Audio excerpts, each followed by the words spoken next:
Hello बच्चों, आज हम लोग बहुलक के एक और वर्गीकरण के बारे में पढ़ेंगे। इस बार हम लोग बहुलक को उसके स्रोत के आधार पर वर्गीकृत करेंगे। यदि हम बहुलक को स्रोत के आधार पर वर्गीकृत करते हैं तो हम इसे मुख्य रूप से 3 वर्गों में वर्गीकृत करते हैं। पहला जो वर्ग होता है वह होता है प्राकृतिक बहुलक, दूसरा होता है संश्लेषित बहुलक, एक और कैटेगरी बनता है जो दोनों को मिलाकर निर्मित किया जाता है, अर्ध संश्लेषित बहुलक। तो हम लोग सबसे पहले स्रोत के आधार पर वर्गीकृत करेंगे।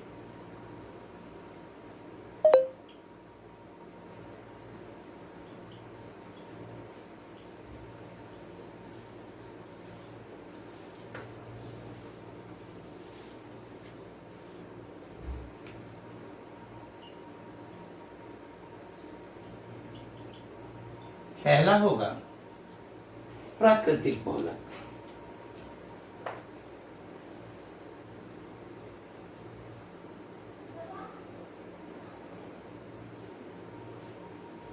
प्राकृतिक बहुलक को हम लोग नेचुरल पॉलीमर्स कहते हैं।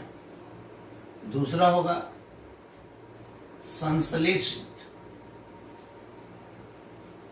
बहुलक।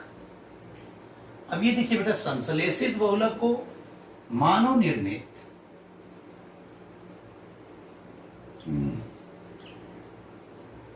या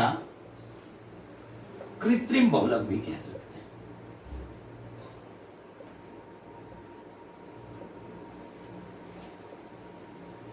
अच्छा, इंग्लिश में इसे सिंथेटिक पॉलीमर कहेंगे। अगर मैं इसका अगला कैटेगरी बनाऊं, ये इन दोनों से बनाया जाएगा। क्यों बनाया जाएगा इसके बारे में हम लोग जरूर चर्चा करेंगे, लेकिन अभी हम लिखते हैं उसका नाम अर्ध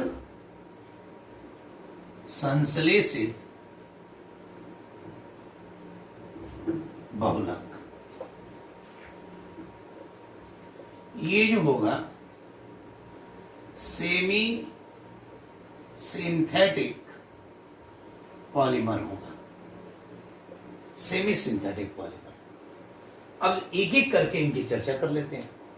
नाम से ही क्लियर है कि जो प्राकृतिक बहुलक है यह प्रकृति में पाया जाता है। तो हम ये भी कह सकते हैं कि प्रकृति में किस में पाया जाना है, जंतुओं में या पेड़ पौधों में पाया जाएगा ना। ये बायोपॉलीमर का ही दूसरा नाम है। जो शुरू में हमने 3 कैटेगरी की थी ना, कार्बनिक, अकार्बनिक और जैव बहुलक, तो ये जैव बहुलक का ही तो नाम है। मतलब कहने का मतलब ये है कि बहुलक का वह प्रकार जो हमें पेड़ पौधों या जंतुओं से प्राप्त होता है, से प्राप्त होता है। आप इसे ऐसे भी कह सकते हैं कि वह बहुलक जो पेड़ पौधों या जंतुओं में उपस्थित होता है उसे प्राकृतिक बहुलक कहते हैं। ये अत्यंत महत्वपूर्ण बहुलक होते हैं। मतलब ये बहुलक पेड़ पौधों या जंतुओं में उपस्थित होता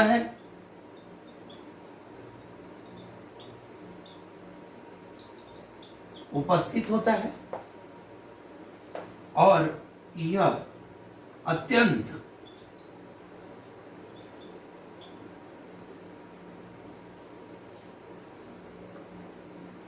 महत्वपूर्ण बहुलक होता है।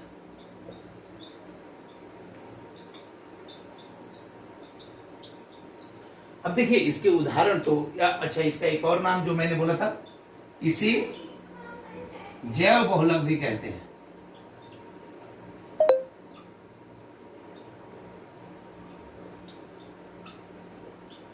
भी कहते हैं, ये जैव बहुलक भी कहलाता है, इस बात को समझिएगा। अगर मैं इसके उदाहरणों की बात करूं, बहुत सरल उदाहरण है इसके जो आप लोगों ने पढ़ रखे हैं। जैसे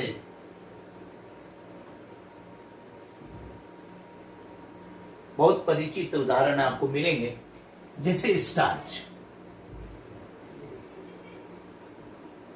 ये आपका बहुलक है। इसका एकलक क्या हुआ? इसका एकलक हो गया ग्लूकोज। ये इसका एकलक है। और इसका स्रोत क्या होगा? पौधों में संरक्षित भोजन, जो पौधों के अंदर संरक्षित भोजन होता है वही ये है।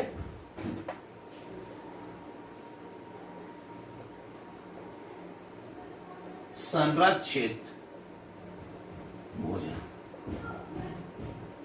आगे आगे अगर हम देखें तो सेल्यूलोज,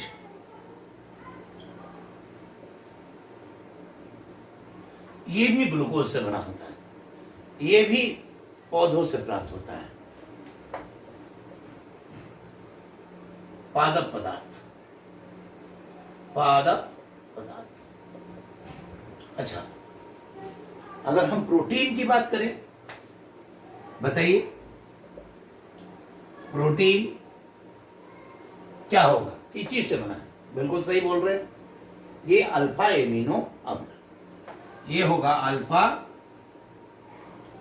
एमिनो अम्ल। ये जंतुओं में होगा, जंतुओं में होगा, क्योंकि जंतु के शरीर की संरचनात्मक इकाई है, यानी बिल्डिंग ब्लॉक है। मतलब उसकी जो शरीर निर्मित होता है जंतुओं का, वो प्रोटीन से ही होता है। और प्रोटीन जो है उसमें जो एकलक होता है उसे एमिनो अम्ल कहते हैं। अच्छा, और भी बताइए। अच्छा, न्यूक्लिक अम्ल याद है? न्यूक्लिक अम्ल, आरएनए डीएनए, इसमें न्यूक्लियोटाइड होते थे। क्या होते थे? न्यूक्लियोटाइड। ये केंद्रक में पाया जाता है, कोशिका केंद्रक, कोशिका केंद्रक, या हम कह सकते हैं कोशिका में भी पाया जाता है। अगर मैं इसके अलावा और कोई सेलुलोज, और कोई आप लोग बताइए जो आपको पता है। जैसे ग्लाइकोजन भी हम बोल सकते हैं, रबड़ बोल सकते हैं, प्राकृतिक रबर। ये देखिए, प्राकृतिक रबड़ जो होता है ये आइसोप्रीन होता है। आइसोप्रीन माने आइसोप्रीन, आइसोप्रीन माने CH3 को देखिए, ये CH2C, CH3 CH double bond CH2 होता है। यानी ये 2 मेथिल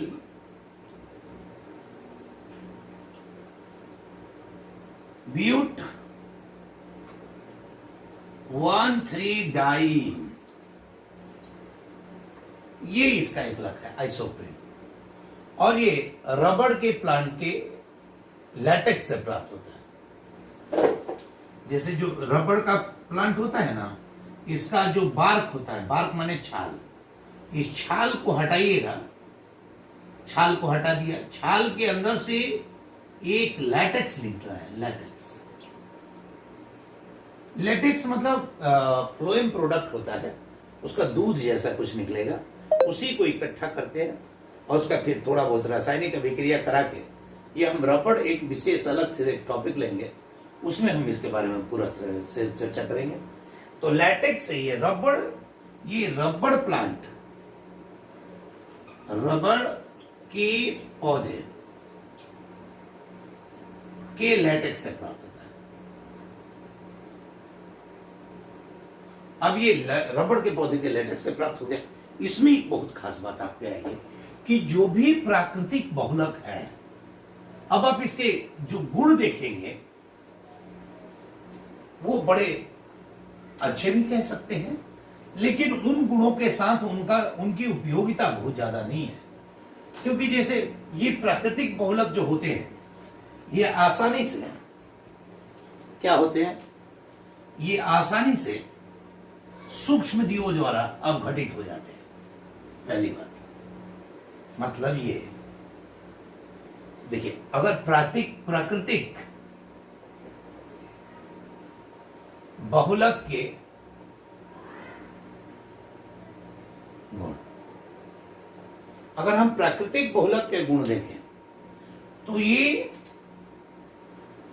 पहली बात कि आसानी से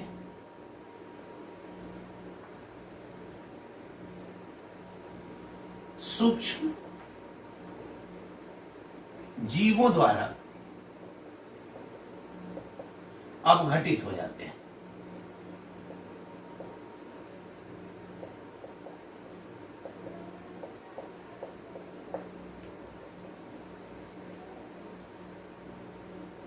ठीक है। दूसरी बात, ये जो होते हैं इनकी प्रत्यास्था जो होती है अत्यंत कम होती है। मतलब अगर मैं इसमें, ये आसानी से अपघटित हो सकता है। अगर मैं इसमें एक विशेष प्रकार की बात करूं, रबड़ के बारे में से बात करें, रबड़ मतलब अलग अलग, अब जैसे बहुलक है, जैसे मान सेलुलोज है तो उसका अपना गुण है। रबड़ की विशेष रूप से हम बात करें कि रबड़ में क्या विशेष गुण होता है, प्राकृतिक अगर है तो अगर प्राकृतिक रबड़ है तो ये आपका जल बहुत अधिक अवशोषित करता है। कोई भी जो मतलब प्राकृतिक बहुलकों में देखे जाए तो ये जल बहुत अधिक अवशोषित करता है, यानी जल बहुत अधिक अवशोषित करते हैं।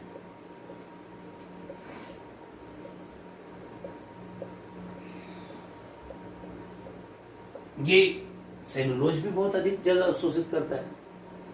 यही नहीं, ये अत्यधिक ज्वलनशील होते हैं। चाहे आप रबड़ ले लो, आपका सेलुलोज की भी बात कर लेते हैं, ये सब जो है अत्यधिक ज्वलनशील होते हैं।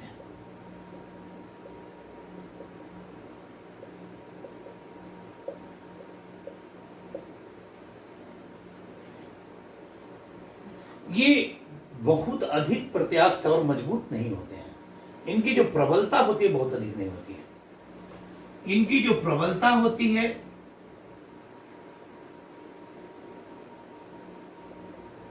बहुत अधिक नहीं होती है। प्रत्यास्था कम होती है। प्रत्यास्था बहुत कम होती है।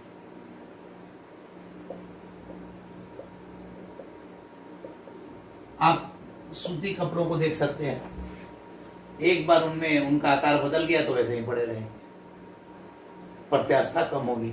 और रबड़ की बात करें तो ये तो कम तापमान पे भंगुर होगा और ज्यादा तापमान पे चिपचिपा हो जाएगा। मतलब अगर विशेष अगर हम रबड़ की बात करें, प्राकृतिक रबड़, प्राकृतिक रबड़ कम ताप पर भंगुर एवं अधिक ताप पर चिपचिपा हो जाता है।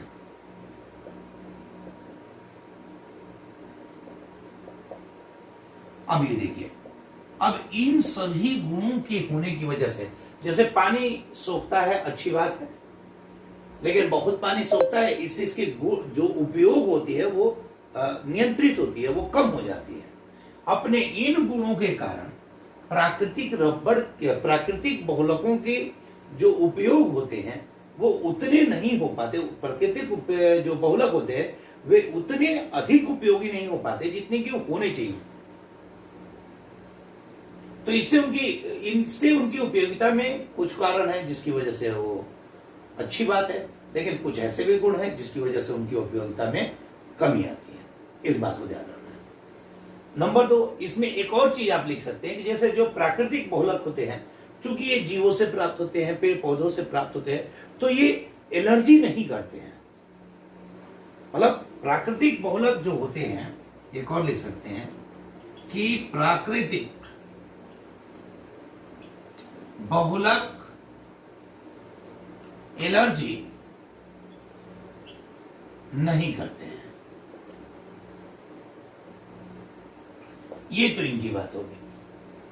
अब ये देखिए, अपने इन गुणों के साथ प्राकृतिक बहुलकों की जो उपयोगिता है वो बहुत अधिक नहीं होती है, तो उसके गुणों को सुधारते भी हैं हम लोग, है कि नहीं। देखिए, अब हम लोग पढ़ेंगे संश्लेषित बहुलक। संश्लेषित बहुलक पढ़ेंगे। अब देखिए जरा संश्लेषित बहुलक क्या होता है। संश्लेषित बहुलक वे बहुलक जो रासायनिक अभिक्रिया के परिणाम स्वरूप निर्मित किए जाते हैं।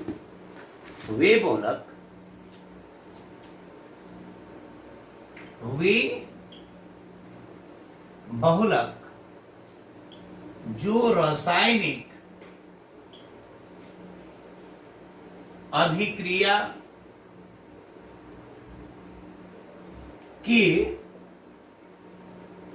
परिणाम स्वरूप निर्मित किए जाते हैं।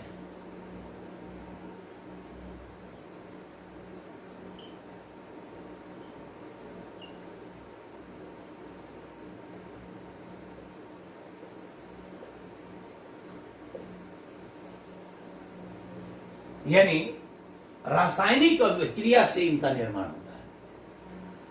ये मानव निर्मित बहुलक होते हैं। मानव निर्मित,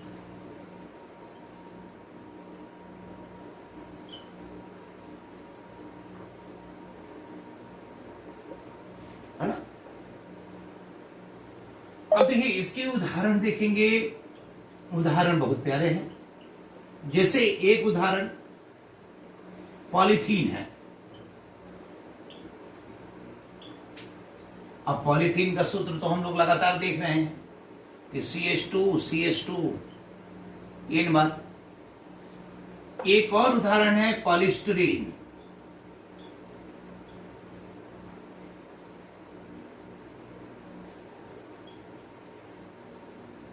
पॉलीस्टीरीन, इसका उदाहरण है आपका CH2CH।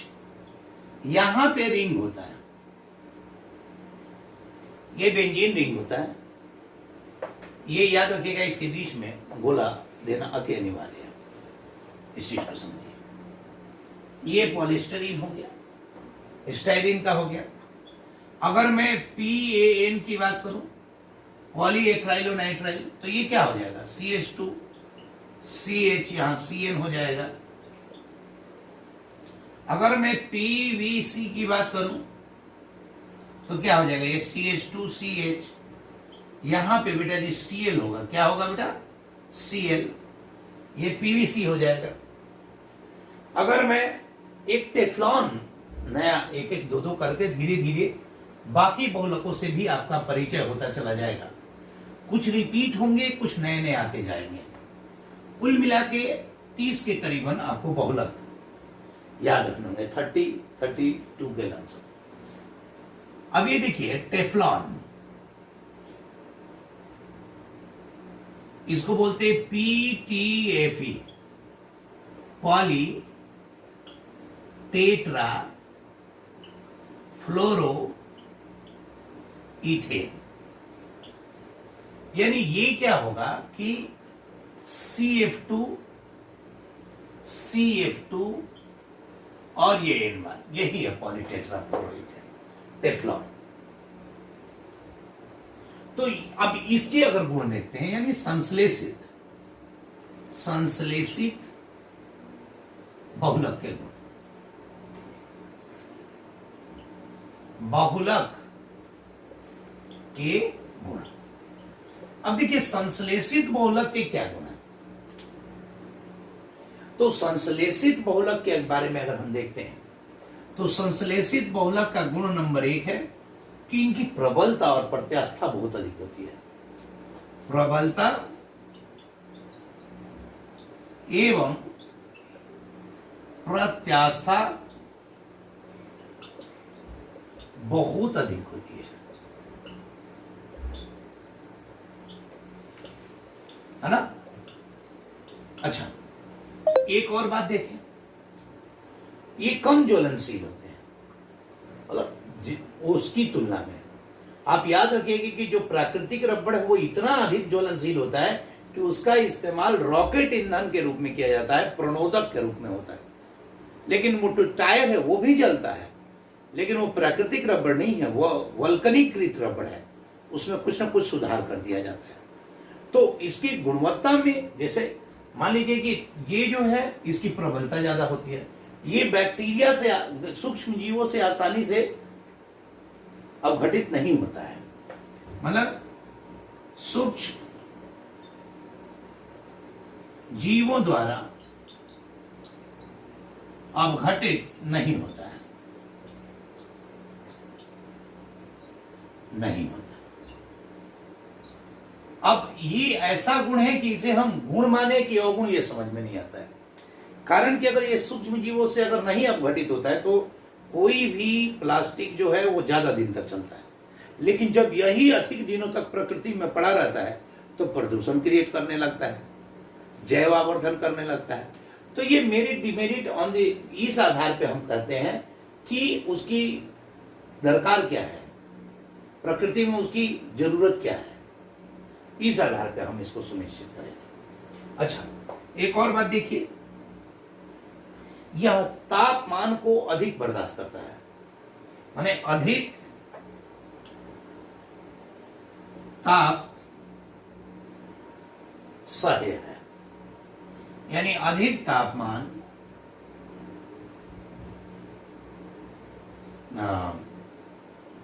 तक अपने गुण बनाए रखता है।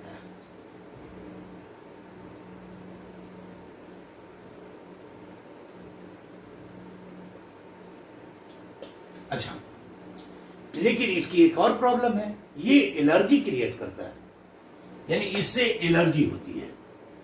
यानी सभी लोगों को ये, जैसे आप देखते होंगे कि नाइलॉन, पॉलिस्टर, ये सब सभी लोगों को सूट नहीं करता है, एलर्जी हो जाएगी, इचिंग होने लगेगी, स्किन प्रॉब्लम होने लगता है, छींक आने लगेगी, स्नीजिंग आने लगेंगे बार बार। तो इस चीज का भी ध्यान रखना है, यानी ये एलर्जी कारक है।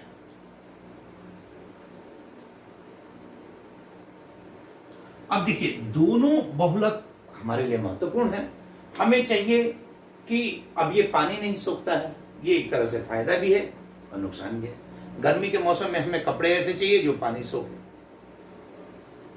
लेकिन वही चीज अगर बरसाती बनाना है हमें, तो हमें ऐसे बहुलक चाहिए जो पानी को आर पार ना होने दे, पानी का जिस पर प्रभाव ना हो।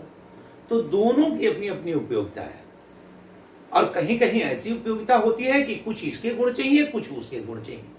मतलब वांछित गुणों में से कुछ गुण हमें संश्लेषित का बहुलक का चाहिए, और कुछ गुण जो चाहिए हमें प्राकृतिक बहुलक का चाहिए। ऐसी स्थिति में हम क्या करते हैं कि प्राकृतिक बहुलक में ही कुछ ऐसा सुधार कर देते हैं रासायनिक अभिक्रिया से कि एक नया बहुलक निर्मित हो जाता है। इस नए निर्मित बहुलक को हम लोग अर्ध संश्लेषित बहुलक कहते हैं।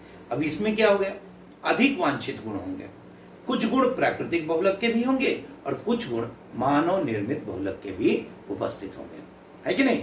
तो इस चीज को भी हम लोग समझेंगे थोड़ा। यानी अब जो हम पढ़ेंगे वो पढ़ेंगे अर्ध संश्लेषित बहुलक। अर्ध संश्लेषित बहुलक,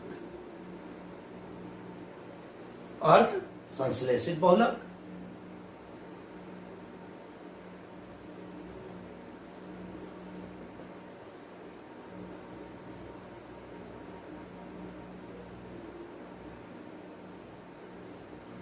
यानी वह बहुलक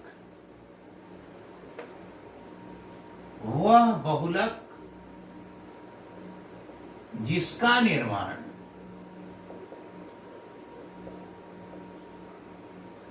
प्राकृतिक बहुलकों की रासायनिक अभिक्रिया द्वारा किया जाता है।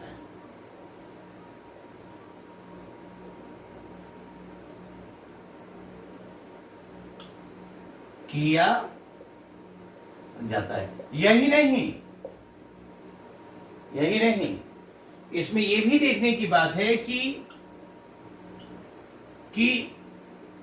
ये जो अर्ध संश्लेषित बहुलक है, इसमें प्राकृतिक बहुलक में कुछ रूपांतरण करके भी प्राप्त किया जा सकता है। यानी प्राकृतिक बहुलकों के रूपांतरण से प्राप्त होता है, से प्राप्त होता है। ये बात देखिए, इसमें अधिक वांछित गुण होते हैं, इसमें अधिक वांछित गुण होते हैं। और वही नहीं, और इन गुणों को हम नियंत्रित भी कर सकते हैं। हम चाहते हैं कि पानी और ज्यादा सूखे, हम चाहते हैं कि वो और ज्यादा इलास्टिक हो, तो हम उसमें मात्रा को बढ़ा घटाकर संश्लेषित या प्राकृतिक उसको नियंत्रित कर सकते हैं। ये बहुत अच्छी बात है। इसका उदाहरण बहुत सारा है। उदाहरण में जैसे आप देख सकते हैं, जैसे नाइट्रो सेलुलोज, जानते हैं इससे बहुत सारे पदार्थों का निर्माण होता है। लिकर का निर्माण होता है।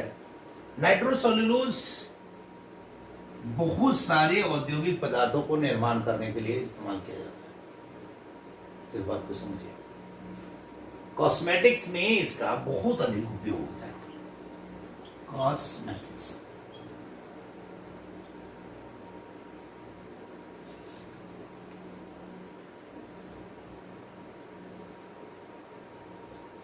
अच्छा, एक होता है सेलुलोज नाइट्रेट, सेलुलोज नाइट्रेट। ये जैसे होता है ना, ये फिल्म जो होता है, एक्सरे फिल्म वगैरह जो बनाता है, ऐसा होता। ये फिल्म जो होता है ऐसा, ये सब सेलुलोज नाइट्रेट से बनता है। जो एक्सरे की फिल्म आती है ना, फोटोग्राफी फिल्म वगैरह, उसमें सेलुलोज का जो ये है नाइट्रेट, इसको एसीटेट कीजिए, diacetate, sorry diacetate. ये एस्टर है, पॉलिएस्टर का ही रूप है। इसका जो उपयोग होता है फिल्म बनाने में, फोटोग्राफी फिल्म,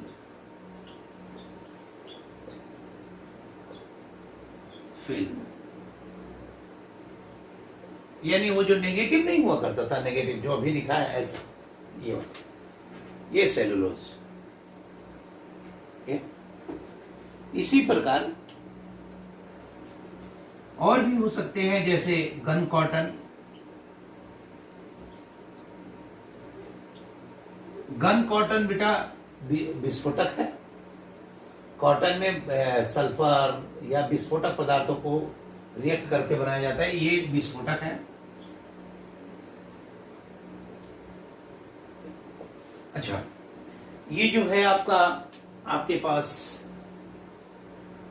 टेरिलीन, टेरिलीन माने पॉलिस्टर, और उसको कॉटन से मिला दिया जाता है तो टेरिकॉट, जो कपड़े हम लोग पहनते हैं, देखिए 100% अगर कॉटन है तो खादी होगा, लेकिन जैसे कपड़े हैं इसमें 30%, 40%, 5% ये मिलाया जाता है। इससे क्या होता है कि उसमें प्राकृतिक कॉटन का भी गुण होता है, और लेकिन उसकी थोड़ी मजबूती बढ़ जाती है, ड्यूरेबिलिटी बढ़ जाती है, काफी दिन तक वो कपड़े चलते हैं, बैक्टीरिया उस पर अपना सूक्ष्म जीव द्वारा आसानी से वो इन्फेक्टेड नहीं होता, ये सब चीजें आ जाती है। तो जरा इसको भी देखेंगे हम, यानी टेरी कॉट, ये होगा टेरिलीन प्लस कॉटन, है ना। इसी प्रकार होगा टेरीवुल। अब ये देखिए टेरिलीन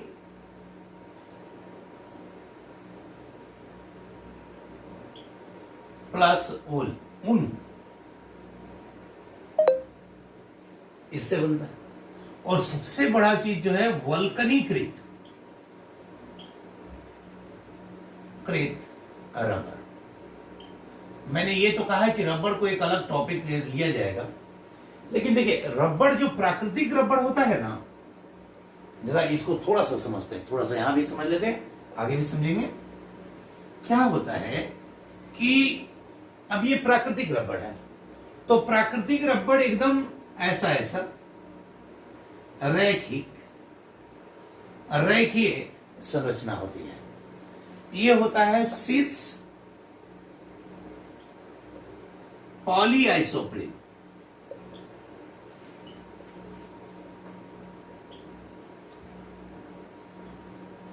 अब इसको यदि हम सल्फर 5%, सामान्यतः 5%, सामान्यतः जो बनाया जाता है, जैसे गोल्फ बॉल वगैरह जो बनाए जाते हैं, 5% सल्फर और जेडेनो, इनके साथ गर्म करते हैं। अगर हम इस प्रक्रिया को करते हैं वल्कनीकरण,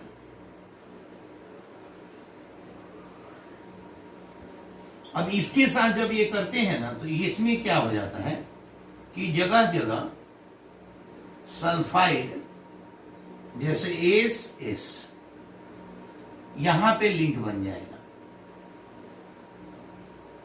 अब इससे क्या होगा कि इसके बहुत सारे गुण बदल जाएंगे। अब ये देखिए,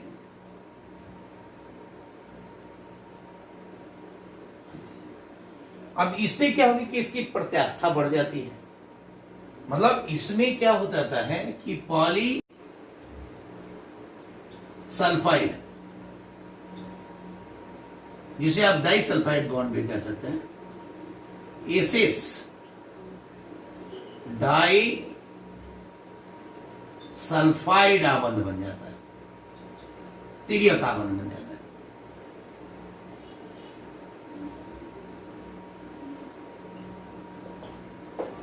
आबंध निर्मित होता है। और ये कितने डिग्री पे होता है? इसको जब हीट करते हैं तो ये आपका 373 से 415 केल्विन के बीच में इसको हीट किया जाता है। माने जब प्राकृतिक, ये प्राकृतिक है, जब प्राकृतिक रबर को 5% सल्फर सामान्यतः और जिंक ऑक्साइड के साथ 373 केल्विन से 415 केल्विन के बीच गर्म किया जाता है, तो वैसी स्थिति में इसमें पॉलीसल्फाइड या एसिस डाई सल्फाइड आबंध बन जाता है, तिर्यक आबंध बन जाता है, जो इसके गुणों में बहुत क्रांतिकारी परिवर्तन करता है। जहां प्राकृतिक रबर अत्यंत ज्वलनशील है, वल्कनीकृत रबर कम ज्वलनशील है। प्राकृतिक रबर अत्यधिक तापमान पर चिपचिपा हो जाता है, कम तापमान पर भंगुर हो जाता है। ये जो होता है कि ज्यादा तापमान को सहता है, अधिक तापमान सह्य हो जाता है। ये इसकी प्रबलता कम होती है, इसकी ज्यादा होती है, इसकी प्रत्यास्थता कम होती है, इसकी ज्यादा होती है। यह सूक्ष्म जीवों द्वारा आसानी से अपघटित हो जाता है, यह सूक्ष्म जीवों द्वारा आसानी से अपघटित नहीं होता है कि नहीं। तो इस तरह से बहुत सारे गुणों में परिवर्तन आता है। वल्कनीकरण एक रबड़ के गुण में सुधार के लिए किया गया प्रोग्राम है। तो अब देखिए हमारे पास हो गए ना कि मैंने आपको आज बताया स्रोत के आधार पर बहुलक। पहला बताया प्राकृतिक, दूसरा बताया मैंने संश्लेषित। प्राकृतिक के भी उदाहरण दिए और गुण बताए, संश्लेषित के भी उदाहरण और गुण बनाए। लेकिन कुछ मुझे इसके गुण चाहिए और कुछ इसके गुण चाहिए, तो फिर मैंने दोनों की आपस में कुछ न कुछ अभिक्रिया कराई और हमने एक ऐसा बहुलक निर्माणित किया जिसे अर्ध संश्लेषित बहुलक कहते हैं, जिसमें कुछ गुण प्राकृतिक के हैं और कुछ गुण क्या है, संश्लेषित के हैं। इन्हें अर्ध संश्लेषित बहुलक कहते हैं। और इसका सबसे बढ़िया उदाहरण है प्राकृतिक रबड़ से वल्कनीकृत रबड़ का निर्माण। वल्कनीकृत रबड़ के निर्माण की जो प्रक्रिया है उसे वल्कनीकरण कहते हैं। और वल्कनीकरण में करते क्या है हम कि 5% सल्फर के साथ जिंक ऑक्साइड की उपस्थिति में प्राकृतिक रबड़ को 373 से 415 केल्विन के बीच गर्म करते हैं, जिससे कि रबड़ की जो रेखीय संरचना होती है उसमें एसिस तिर्यक का बंध बन जाता है, जिससे उसके गुणों में काफी परिवर्तन आ जाता है। इसको एक बार हम रबड़ जो टॉपिक लेंगे स्पेशल रूप से, जिसमें बहुत प्रकार के रबड़ों के बारे में पढ़ाया जाएगा, तो उसमें भी चर्चा करेंगे। लेकिन ये इसको बार बार रिवाइज किया जाए बेटा। बहुत बहुत धन्यवाद। थैंक यू बेटा। Best of luck.